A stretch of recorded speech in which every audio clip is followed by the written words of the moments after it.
观众朋友晚安。就在3月2号，在礼拜一，我们看到美国国防部长的赫格塞斯，还有美国参谋首长联席会主席呢，共同召开记者会。就在礼拜一，他们白天的8点钟，台湾时间晚上9点钟，这刚刚五角大厦所进行记者会当中，我们立刻待会全程为你直播。因为目前跟伊朗的相关军事形势，他们做出比较最新的说明。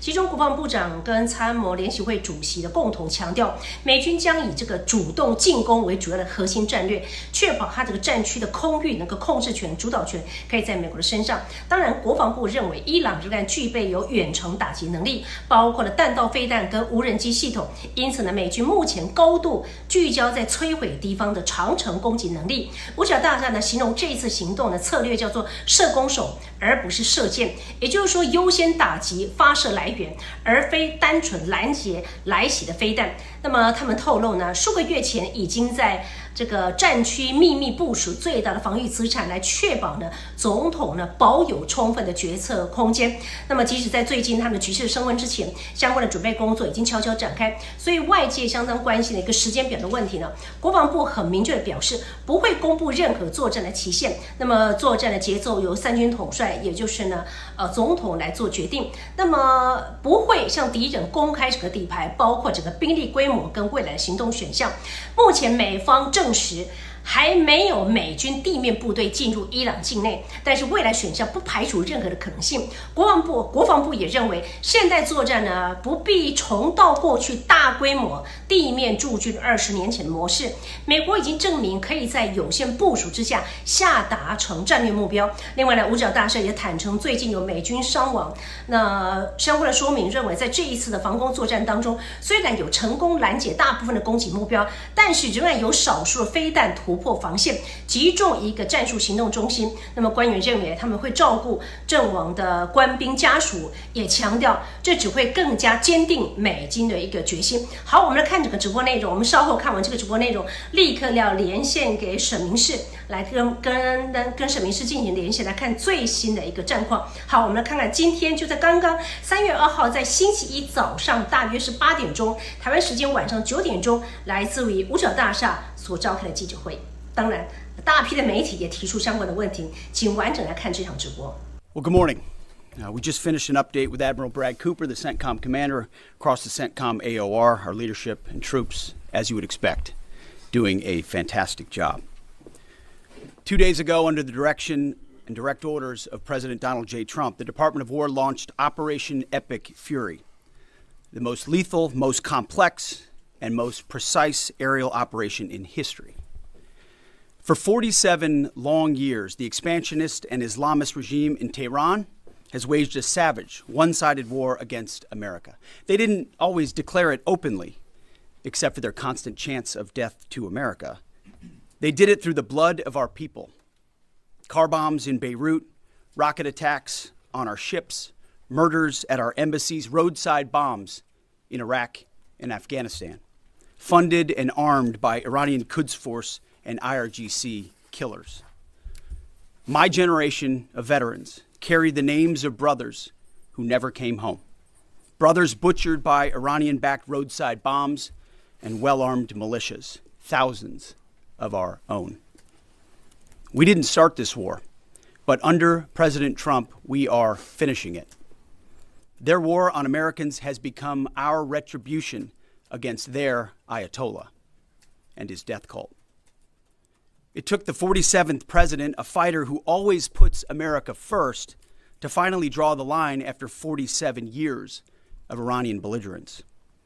He reminded the world, as he has time and time again, being an American means something unbreakable. If you kill Americans, if you threaten Americans anywhere on earth, we will hunt you down without apology and without hesitation, and we will kill you. President Trump has also been very consistent. Crazy regimes like Iran, hell-bent on prophetic Islamist delusions, cannot have nuclear weapons. It's common sense. Many have said it, but it takes guts to actually enforce it, and our president has guts. Iran's stubborn and self-evident nuclear pursuits, their targeting of global shipping lanes, and their swelling arsenal of ballistic missiles and killer drones are no longer tolerable risks. Iran was building powerful missiles and drones to create a conventional shield for their nuclear blackmail ambitions. Let me say that again. A conventional shield for their nuclear blackmail ambitions. Our bases, our people, our allies, all in their crosshairs. Iran had a conventional gun to our head as they tried to lie their way to a nuclear bomb. It almost worked under Obama and his terrible deal, but not under this president. Turns out the regime who chanted death to America and death to Israel was gifted death from America and death from Israel. This is not a so-called regime change war, but the regime sure did change, and the world is better off for it. Today, in their desperation, the enemy is unmasked as Iranian missiles and drones rain down indiscriminately on the hotels, airports, apartments, and other civilian targets of their neighbors. Cowardly terrorist tactics from a regime that for decades has trafficked in cowardly terrorist tactics, lies, death, and destruction to this day. The Iranian leadership has built nothing except proxies and missiles and drones and deeply buried nuclear factories and facilities. Peaceful nuclear ambitions do not need to be buried underneath mountains. Last June, Operation Midnight Hammer obliterated their nuclear program to rubble. Afterward, we told them plainly, that's it, now make a deal. They arrogantly refused. We said, rebuild it, and we'll stop you again, this time far worse. Well, President Trump, Secretary Rubio, Steve Witkoff, Jared Kushner, they bent over backwards for real diplomacy, offering pathway after pathway to peace. I watched it. I was there. They tried over and over and over again earnest attempts at peace. The former regime had every chance to make a peaceful and sensible deal. But Tehran was not negotiating. They were stalling, buying time to reload their missile stockpiles and restart their nuclear ambitions. Their goal, hold us hostage, threatening to strike our forces. Well, President Trump doesn't play those games. And as Secretary Rubio said after the Maduro raid, if you don't know, now you know. President Trump puts America and Americans first. He doesn't hesitate, and neither do our troops. The mission of Operation Epic Fury is laser-focused. Destroy Iranian offensive missiles, destroy Iranian missile production, destroy their navy and other security infrastructure, and they will never have nuclear weapons. We're hitting them surgically, overwhelmingly, and unapologetically. With every passing day, our capabilities get stronger and Iran's get weaker. We set the terms of this war, from start to finish. Our ambitions are not utopian. They are realistic, scoped to our interests and the defense of our people and our allies. Speaking of people, we hope the Iranian people take advantage of this incredible opportunity. President Trump has been clear, now is your time. To Iranian security forces, choose wisely. President Trump has also been clear about your fate in either direction. To the media outlets and political left screaming endless wars, stop. This is not Iraq. This is not endless. I was there for both. Our generation knows better, and so does this president. He called the last 20 years of nation-building wars dumb, and he's right. This is the opposite. This operation is a clear, devastating, decisive mission. Destroy the missile threat, destroy the Navy, no nukes. Israel has clear missions as well, for which we are grateful. Capable partners, as we've said since the beginning, capable partners are good partners. Unlike so many of our traditional allies who wring their hands and clutch their pearls, hemming and hawing about the use of force. America, regardless of what so-called international institutions say, is unleashing the most lethal and precise air power campaign in history. B-2s, fighters, drones, missiles, and of course, classified effects. All on our terms, with maximum authorities. No stupid rules of engagement, no nation-building quagmire, no democracy-building exercise, no politically correct wars. We fight to win, and we don't waste time or lives. As the president warned, an effort of this scope will include casualties. War is hell, and always will be. A grateful nation honors the 4 Americans we have lost thus far and those injured. The absolute best of America. May we prosecute the remainder of this operation in a manner that honors them. No apologies, no hesitation, epic fury for them and the thousands of Americans before them, taken too soon by Iranian radicals. Before I turn it over to General Kane for the operational update, let me speak straight to you, the Joint Force, our warriors on the front lines. This is your moment. This is the generational turning point America has waited for since 1979, and since the rudderless wars of hubris my generation, our generation, endured. Don't listen to the noise. Just stay focused. Our commander-in-chief is steady at the wheel. We face a determined enemy, but you are better. But we must prove it every single day. History doesn't care if we're tired, if we're scared, or if the fight feels big. It demands warriors who rise anyway. Peace through strength, the warrior ethos, lethality, unity of purpose, those are not slogans. They're the beating heart of what it means to wear the uniform, that uniform. You think clearly under fire, you act decisively in chaos, you uphold the Constitution, and you uphold our country without hesitation. We are not defenders anymore.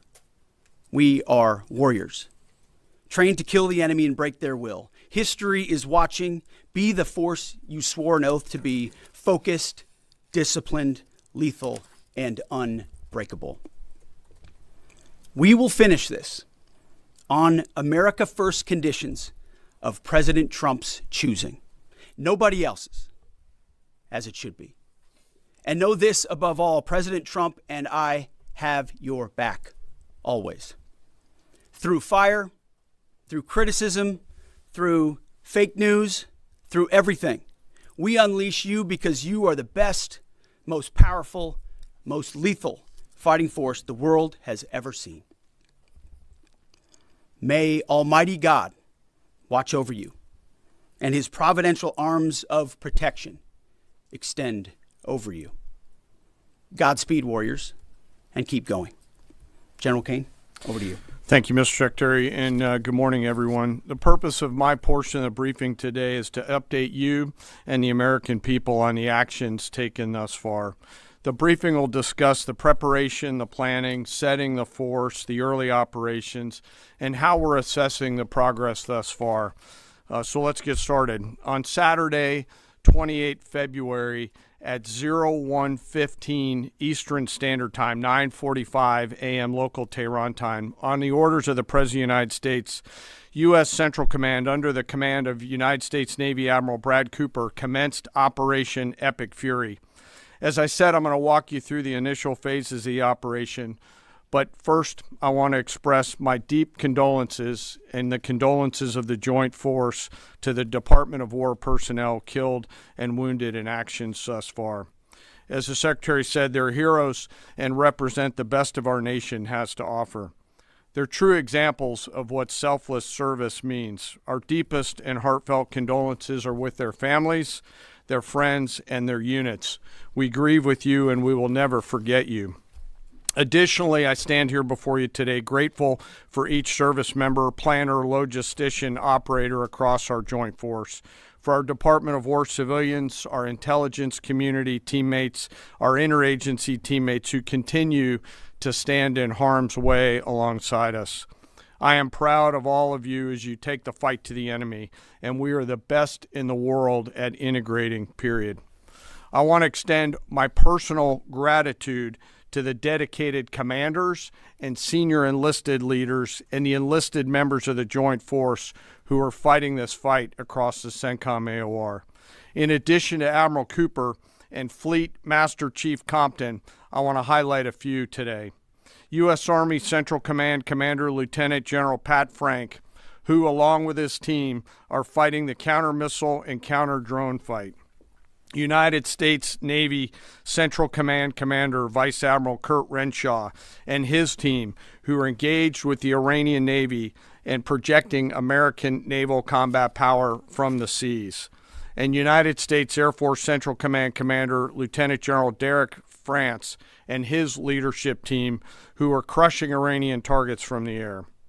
I want to highlight the support to the CENTCOM fight from other combatant commands who are directly involved with this effort, to include U.S. Spacecom, U.S. Cybercom, and U.S. UCOM. I also want to specifically call out United States Transportation Command and U.S. STRATCOM for their contributions to this fight. We cannot project American combat power at the time and place of our choosing without both. And finally, I want to express how deeply thankful I am for the continued service and sacrifice of the entire Joint Force and their families. Their unwavering commitment and dedication are the cornerstones of this effort. So let me start with a few details. First, to be clear, as the Secretary said, this is not a single overnight operation. The military objectives that CENTCOM and the Joint Force have been tasked with will take some time to achieve, and in some cases will be difficult and gritty work. We expect to take additional losses, and as always, we will work to minimize U.S. losses. But as the Secretary said, this is major combat operations. So let me talk about the preparation and the planning. On February 28th, the full strength of America's armed forces came together in a unified purpose against a capable and determined adversary. The United States Army, Navy, Marine Corps, Air Force, Space Force, Coast Guard, and our reserve components integrated across our combatant commands and began coordinated operations with the Israeli armed forces of an unprecedented scale. As the Secretary laid out, our military objectives are clear.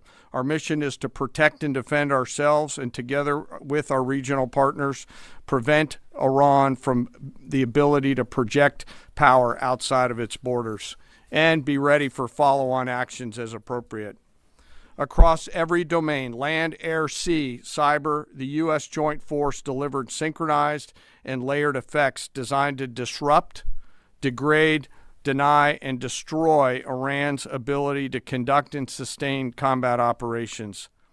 On the U.S. side, this marked the culmination of months and in some cases years of deliberate planning and refinement against this particular target set.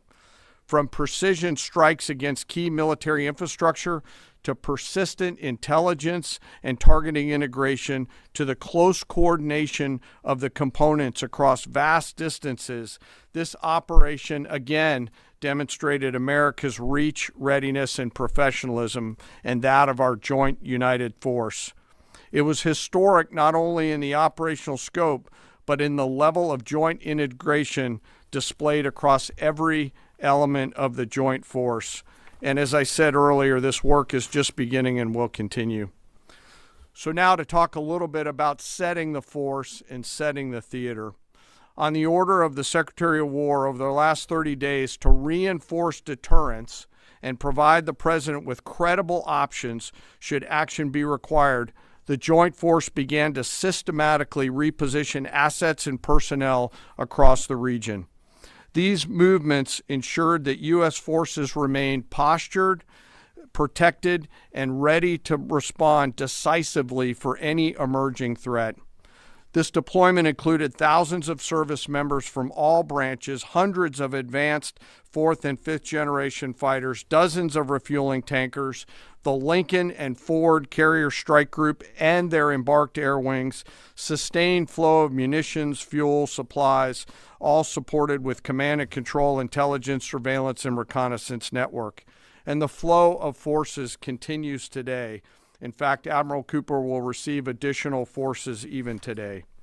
This rapid buildup of forces demonstrated the joint forces' ability to adapt and project power at the time and place of our nation's choosing.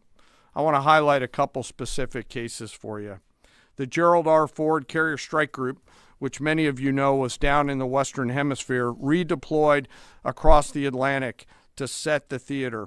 The ship, her crew, their families, and the entire strike group took a deep breath and, as they always do, began planning to conduct combat operations. The integrated Reserve and National Guard forces have continued to demonstrate the value of America's reserve forces, including the Wisconsin Army National Guard operating in Kuwait and Iraq, and Air National Guard units from a variety of states to include Vermont and Virginia. In the case of the Vermont Air National Guard and the 158th Fighter Wing, they were mobilized for Operation Absolute Resolve and then were tasked to take their F-35As across the Atlantic instead of going home to be prepared to support this operation. The same is with our Air National Guard and Air Force Reserve Command tanker and mobility forces, who stepped right out of their civilian jobs to deploy and to protect the region. Lastly, I want to highlight the unsung heroes of warfare, our American logisticians and sustainment force, those who quietly work every day behind the scenes to project and sustain America's combat power. Our leaders from World War II were right when they said professionals do logistics. As regional tensions rose, the Joint Force elevated our force protection measures on the order of the Secretary and repositioned discreetly civilians and non-essential personnel designed to ensure the safety and security of our joint force. By the time operations began, only essential forces remained on our bases and in theater, all ready, capable to respond. So now let me move to H hour. At 3:38 p.m. on Friday, February 27th, the United States Central Command, through the Secretary of War, received the final go order from President Trump. The President directed, and I quote, "Operation Epic Fury is approved. No aborts. Good luck," close quote. In the region, every element of the Joint Force made their final preparations. Air defense batteries readied themselves, checking their systems to respond to Iranian attacks. Pilots and crews rehearsed their strike packages for the final time. Air crews began loading their final weapons, and two carrier strike groups began to move towards their launching points. Across the globe, our operations centers came alive in Tampa, Florida, here at the Pentagon, and of course forward in the Central Command AOR. As always, operational security was paramount as we sought to maintain and sustain the element of surprise. This operation was highly classified so that at H hour, the enemy would see one thing: speed, surprise, and violence of action. The first movers were U.S. Cybercom and U.S. Spacecom, layering non-kinetic effects, disrupting and degrading and blinding Iran's ability to see, communicate, and respond.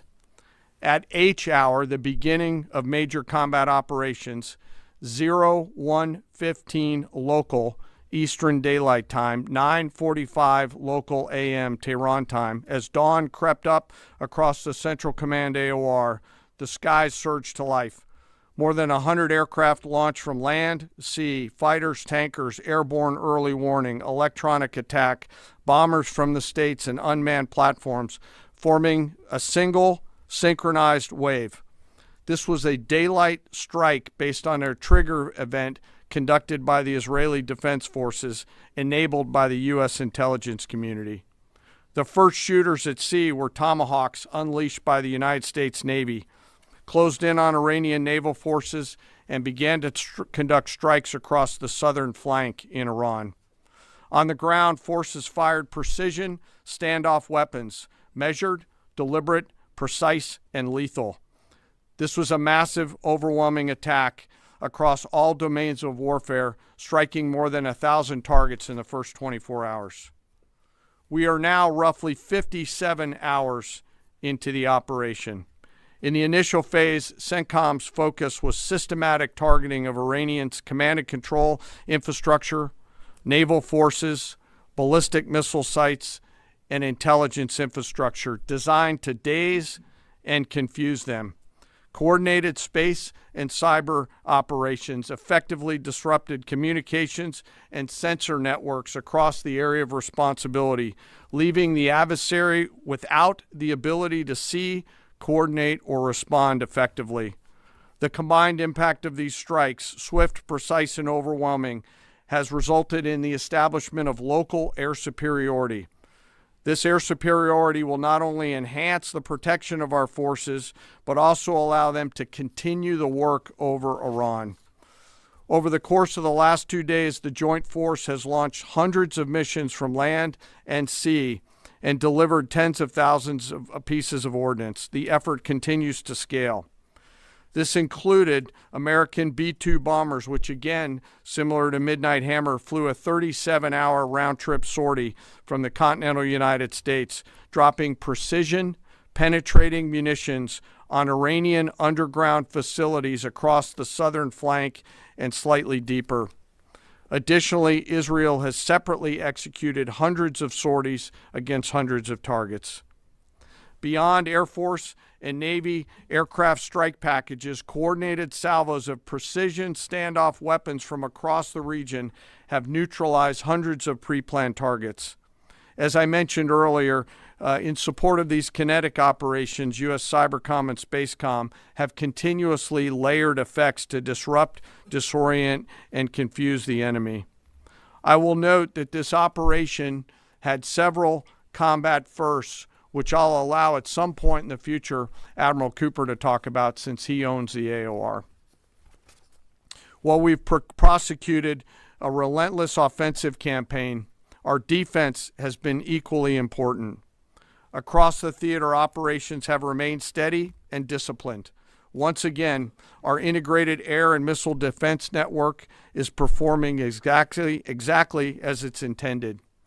U.S. Patriot and THAAD batteries, along with ballistic missile defense-capable Navy destroyers, continue to coordinate and execute intercepts with precision and consistency. I wish that every American could hear the voice communications like I have as these joint operations centers remain calm, focused, and cool while executing under fire over and over again. Collectively, these systems have intercepted hundreds of ballistic missiles targeting U.S. forces, our partners, and regional stability. The threat from one-way attack UAVs has remained persistent. Our systems have proven effective in countering these platforms, engaging targets rapidly. Each intercept represents hundreds of hours of training, readiness, and technology all coming together to work as designed. We will remain vigilant in the counter-UAV fight. And the defense of the region is not ours alone. As the threat grew, our partners surged in beside us. Air defense batteries in Qatar, the UAE, Kuwait, Jordan, and Saudi Arabia joined the fight, proof positive that years of training, trust, and hard-earned integration pay off. I am aware of the loss of 3 U.S. Air Force F-15Es overnight in the region. I am grateful for the safety of the crews, and we know that this was not from hostile enemy fire. As this matter's under investigation, I'll not comment further on this. Let me close. Operations will remain active across the theater and across the globe. The U.S. forces are postured not only to maintain pressure, but to respond and adapt as required. Operation Epic Fury stands as a reminder of what the United States military uniquely delivers: the ability to project power on a global scale with speed, surprise, precision, and overwhelming force when and where our nation requires it. What we've demonstrated over the past several days reflects years of investment in readiness, joint integration, and professionalism of the Joint Force. As major combat operations continue across CENTCOM, we remain engaged globally. America's joint force retains the credibility, capacity, and flexibility to respond to any contingency anywhere in the world at any time. To those who would test our resolve or threaten the United States, our allies, or our interests, understand clearly we can reach you, we can sustain the fight, and we can scale the fight, and we will prevail. To the American people, your joint force remains steady, frosty, calm, and focused. Your service members are trained, disciplined, and determined. We understand the risks of this mission and the weight of the responsibility that we carry. We also recognize that our families also shoulder the burden at home. You are a part of this too. I am proud today, as I am every day, to stand as a member of America's joint force. There is no mission too complex, no distance too great, and no adversary too determined for the men and women who wear our nation's uniform. We mourn our fallen, we honor their families, and we continue our mission with focus, unity, and strength. And now I'm happy to take any questions. Thank you, Mr. Chairman. Right here. Go ahead. Thank you for your time. What percentage of Iranian long-strike capabilities are still in the fight, and what is our exit strategy here, and when will it be deployed? Well, they have long-range strike capabilities, which we are hyper-focused on. The brief we got just this morning, Admiral Cooper knows exactly and precisely what kind of threat matrix he's looking at, the way they might change their techniques and how we adapt to that. So we're making sure the theater commander has absolutely everything he needs. I mean, one of the things the chairman mentioned is for months and months, even before we built up, we ensured that we had maximum defensive capabilities in theater to allow the president the decision space in the future. So even before this build up in the last 30 days, we discreetly brought defensive assets in to make sure, understanding that there are Iranian capabilities. As far as time frame, I would never hang a time frame from our perspective. The commander-in-chief sets the op tempo and terms of this fight. As I said, it's on his terms. And we'll make sure that Admiral Cooper and his team have everything they need, not just to defend. I mean, the best defense is good offense. And so we're aggressively pushing into that airspace over that southern flank to ensure that we control it and we destroy anything that moves that would attempt to shoot us. Think of it as shooting the archer instead of the arrows. That's where we want to be. And we have the kind of exquisite intelligence to get over the top, find that and destroy it. It won't happen overnight. This is a big battle space with a lot of capabilities. That's part of the reason why it's such a threat to us. That's why I talk about conventional umbrella to blackmail nuclear ambitions. They were building up this conventional arsenal in order to ensure that no one would ever block them from their ability to get nuclear weapons. So we're very clear-eyed about the nature of this Iranian threat, and we're going to get after it. I don't know if you have anything to add to that, Mr. Chairman. Thank you for the question. The only thing I'll add is that unlike an operation, a single operation like Midnight Hammer or Absolute Resolve, it'll take some time for us to conduct battle damage assessment, and the targeting cycle that CENTCOM will run will take those things into effect. Admiral Cooper will adjust his plan and fires accordingly to ensure that we're attriting that. He's focused on long-range strike capability coming out of the enemy, and that's a key and essential part of it. Of the capabilities that still exist from the enemy front? Yeah, that's what I mean when I say we're still doing BDA. Normally we'd be able to see a singular thing and we'd assess pretty quickly. He's doing offense and assessment simultaneously, so it'll take longer for us to assess than it would in a single operation. Secretary Hegseth, thank you. Reagan Reese with the Daily Caller. Two questions for you. The president said yesterday in his video message that we will leave Iran when we complete all of our objectives. What are our objectives, and can you share more information on how the soldiers who were killed were killed? Well, I laid out the objectives, as did the chairman. They're completely nested. I mean, Iran has an ability to project power against us and our allies in ways that we can't tolerate. So whether that's ballistic missiles and drones, so offensive capabilities, effectively their navy, which would attempt to set other terms and impose different costs, drone capabilities, which we laid out there, and ultimately, though, this tying it back to Midnight Hammer, the president has been willing to make a deal. You can't have a nuclear bomb. Radical Islamists can't have a nuclear bomb that they wield against the world. He gave them every single opportunity. Then we precisely took it away. And even then, after that, they didn't have that.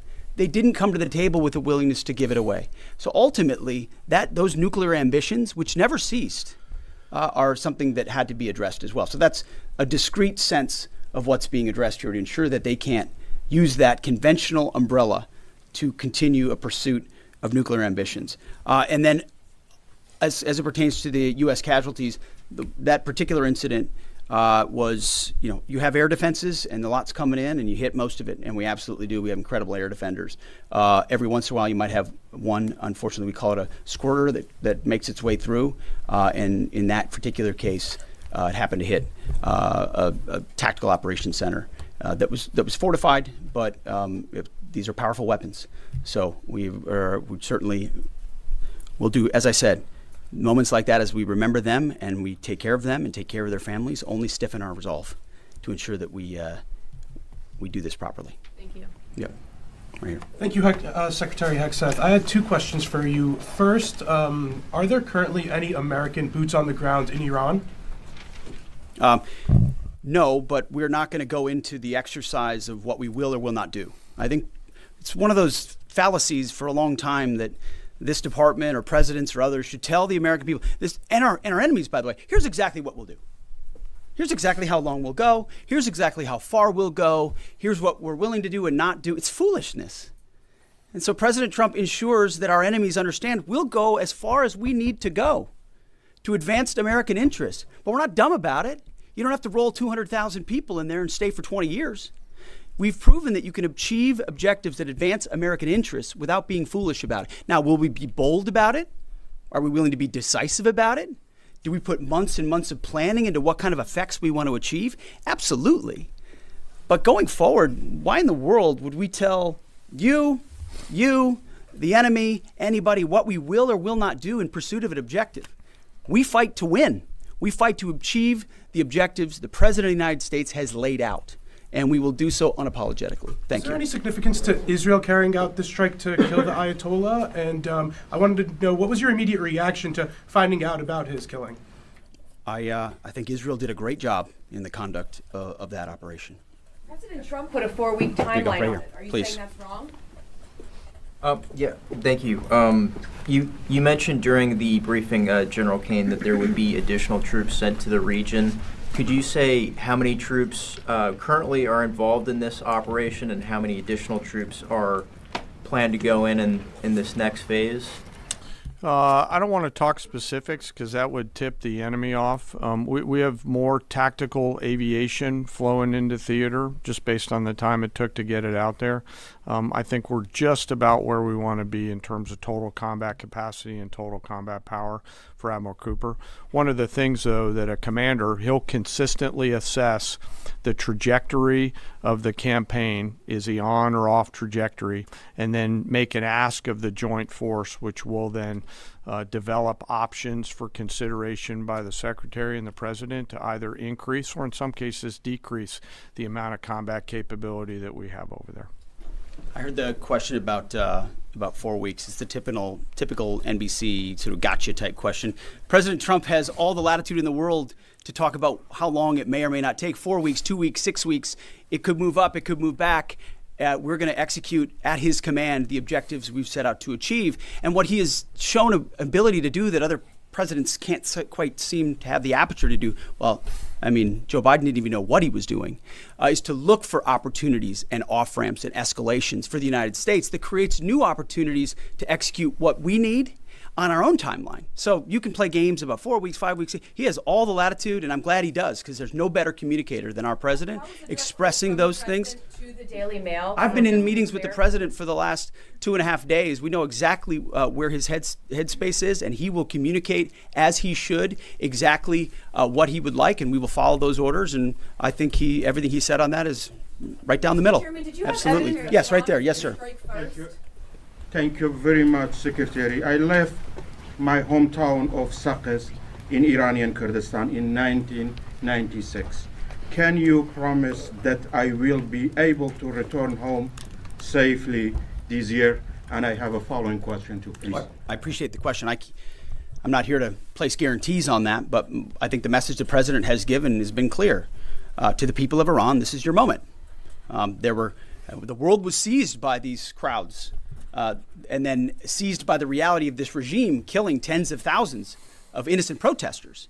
So we saw the nature of the regime yet again exposed. We saw many of the Iranian people seek a change there. This is their moment to take advantage of it, for sure. You served in Iraq and know that no American soldiers were killed in Kurdistan. The Kurdish people are very pro-American. Will you continue protect Kurdistan and Peshmerga as loyal ally of the United States? Why I'm asking this question?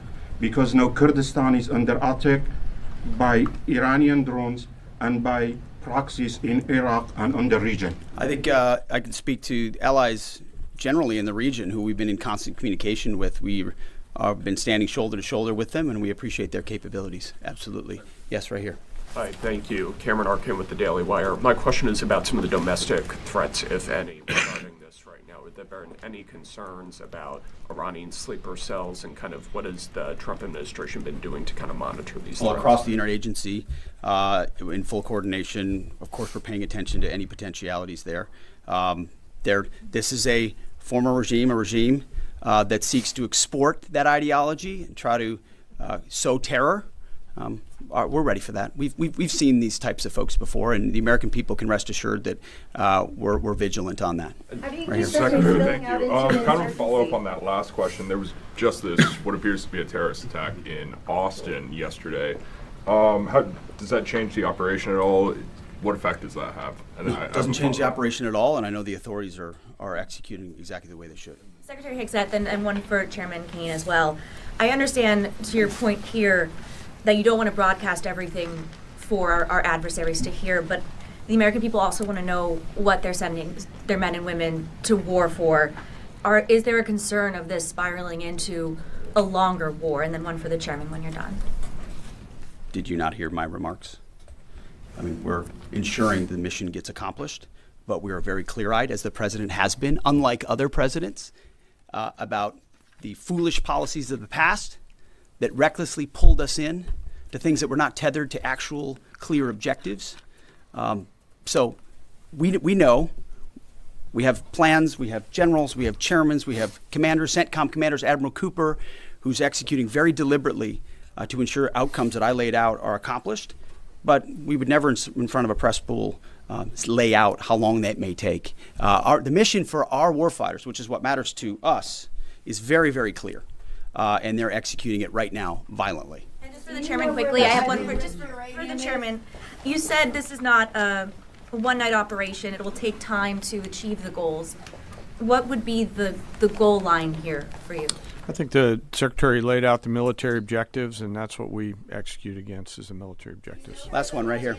Uranium is. Thank you, sir. As you've said, there are a large amount of U.S. service members that are in harm's way right now. What is your prayer for them? First of all, my prayer for them is that I do pray for them. My wife prays for them. Our family prays for them. Our cabinet prays for them. None of this is done on a whim. Having been in their boots, having been in their shoes, having been in their flight suits, I know we think about them with every decision that we make and every recommendation that we make to the President of the United States. Those recommendations are made prayerfully. And when I pray every day for them and for this mission, I pray simply for the biblical wisdom to see what is right and the courage to do it. It's going to take courage to follow through on this. There's going to be a lot of noise. And we pray for that, and we hope all of you do as well. Thank you very much. Appreciate it. Thank you. Going to strike first. Sites in